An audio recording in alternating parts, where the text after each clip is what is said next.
here's my pair of plain white Vans. This is pretty much the only type of shoe that I ever paint on because they're just so perfect for customizing. Look at all that white space. Do you hear that?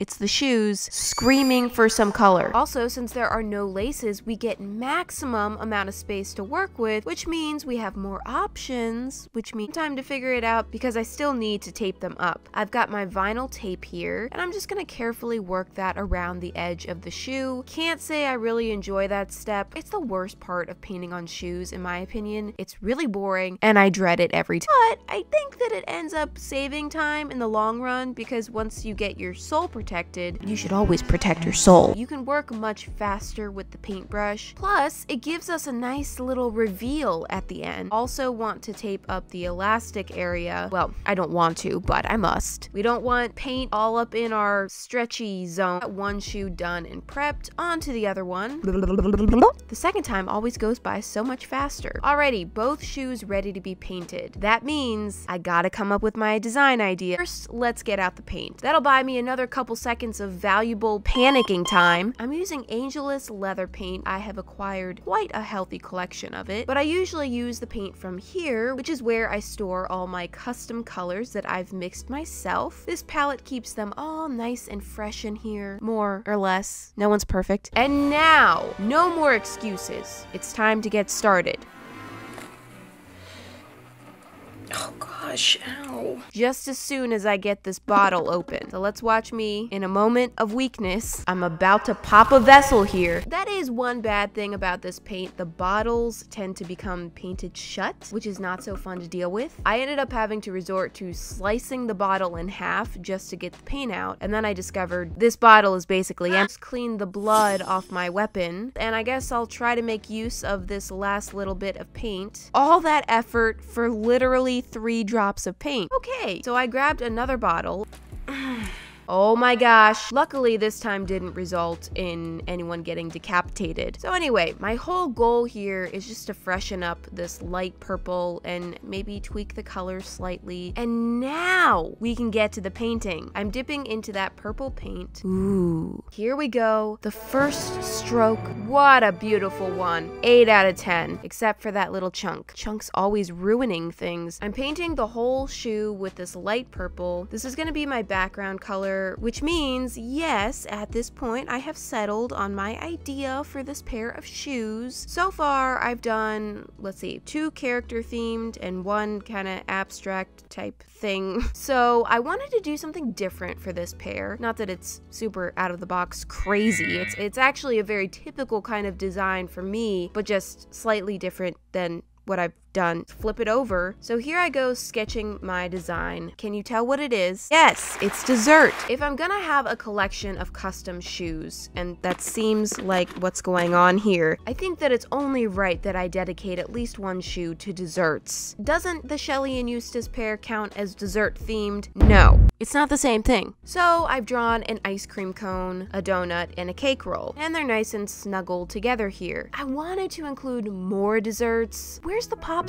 Where's the cupcake? Could have been a lollipop or a cookie. Snow cone, macaron, a maca cake. Where is the ice s'more nut? But I decided we're gonna go for quality over quantity. I wanted to be able to paint them nice and large and give them some good details on there. I mean, I don't have the limited on space here, so I had to just choose with desserts that I thought would get along with each other. If you were to get the snow cone and the ice cream cone right next to each other, there's bound to be some drama. The snow cone is a cheap knockoff of the ice cream cone. There's a lot of tension in that relationship, and I'm concerned about that. I'm always very concerned about very legitimate things. Just like that, we are ready to add in some details here. And this is, yeah, okay. This is where it gets fun. I love adding all the little details. It's so fun. I wanted to add some very clean, kind of cartoony shadows to give it some dimension. I decided I wanted to forego the outlining. I just want to keep it kind of soft, I guess, and I just wasn't feeling like a harsh outline was gonna do us any good here. And I also added a little texture on the kind of bready, cakey, coney, creamy parts. Oh my gosh, it's looking so nice. Finally, I'm adding some sprinkles.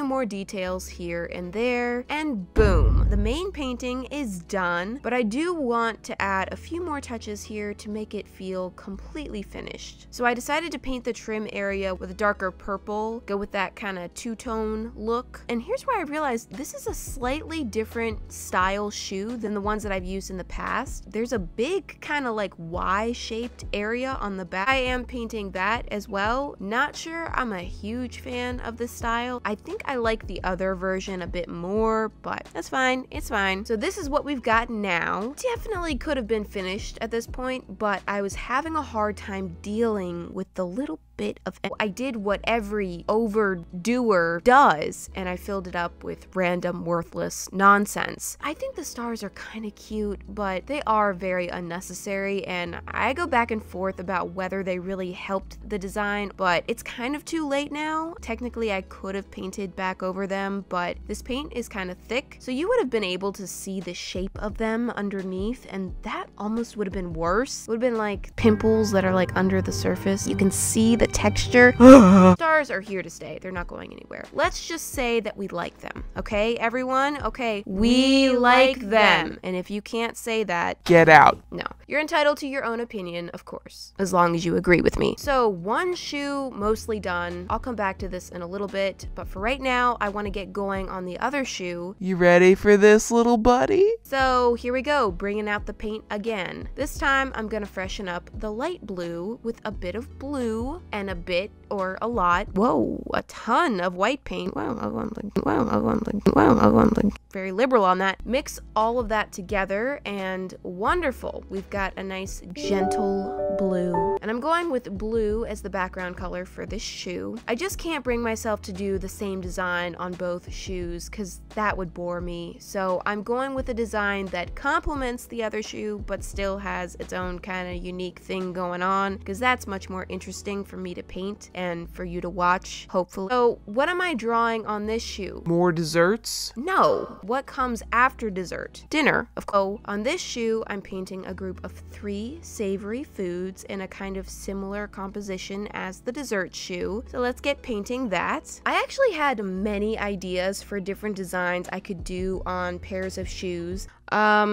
Oh, ew. I thought about doing like a night and day set of shoes or a landscape that continues across the pair or a PB&J themed pair, fruit themed pair. But every idea I had, it seemed like it just wouldn't have been enough substance for an entire video. So maybe I need to do a video where I do multiple pairs and go with more simplistic designs for each pair. Also, I have a confession. I have never worn any of my painted shoes out and about. I'm on these shoes, I just want to save them in perfect, pristine condition forever. Is that so unreasonable? Maybe if I do some simpler designs that don't take me as long, I'll feel less worried about them getting messed up, and then I will actually wear them out. Next time, I'm doing multiple pairs, simpler designs. I have so many shoes. Here I go with the second coat. As you can see, I've chosen a burger, slice of pizza, and an egg. The egg is kind of random, I think. I don't know if it completely goes with the other two, but I thought that it would work well to create a very similar composition to the dessert shoe, since the dessert shoe has a donut with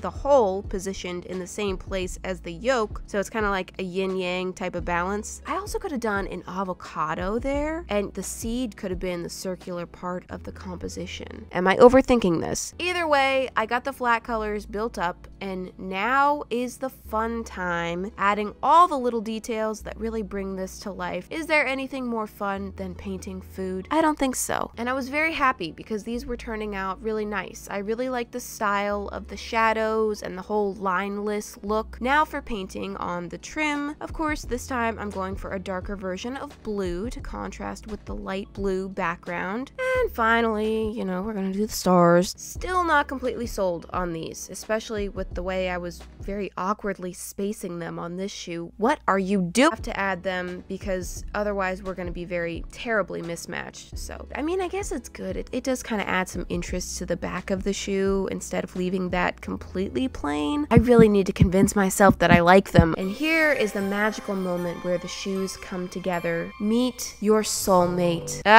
Soulmate. The very satisfying tape removal process.